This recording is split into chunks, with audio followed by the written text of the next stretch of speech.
It started with a knock. Just one. Hollow, distant, but loud enough to cut through the silence like a blade. I checked the time. 9:43 p.m. That mattered later. At first I didn't move. I just listened. No wind outside, no footsteps, no voices, just the quiet breathing of the house and the echo of that single knock still ringing in my chest. Then it came again, slower, heavier, like it wasn't trying to get in, like it was reminding me it was already here. I got up, walked down the hall. Every step felt wrong, like I was approaching something that didn't want to be found. I looked through the peephole, and I stopped breathing. There was someone standing on the porch. Their head was down. Their arms hung too still. But what made my stomach drop wasn't what they were doing. It was what they were wearing. My jacket. My shoes. The shirt I'd thrown on that morning. I pressed my eye closer to the peephole. That's when they looked up. It was me. Not just similar, not I could be your twin kind of similar. It was me. Same face, same jawline, same tired eyes, even the red mark on my temple from where I leaned against the couch earlier that day. He stared at the door for a long time. Then he smiled. The smile didn't feel like mine.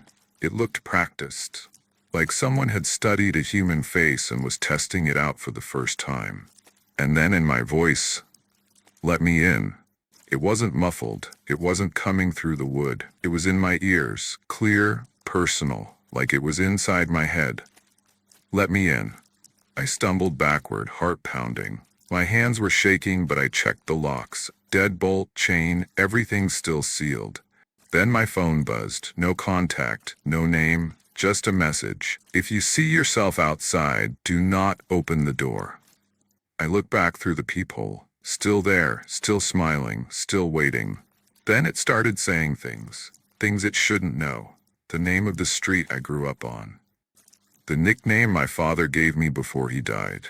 The exact words I said to myself in the mirror this morning when I thought no one could hear. It spoke with perfect confidence, every word laced with my voice, but none of it felt like mine. I backed away again. I didn't know what else to do. Then came the scratching. Long, slow trails of nails across the door. Not angry, not desperate, just calm. Like it was passing the time, and underneath it, laughter. My laughter. But broken. Glitching, like it was trying to stay in sync but couldn't quite keep up. Hours passed. I didn't sleep. I couldn't take my eyes off the door. Every now and then, the scratching would stop. Then it would knock again. 3 times. Slow. Measured. Like it had all the time in the world. Eventually the sun came up. Light crept into the room. The air felt thinner. I checked the peephole one last time. Gone. Just the empty porch. Quiet street. Blue sky. I should have felt relief. But something was wrong. Something felt unfinished. I checked the front camera footage. At 9:43 p.m. there was a knock, but the camera didn't show anyone outside. Not a person. Not a shadow. Not a single frame. Then I saw it.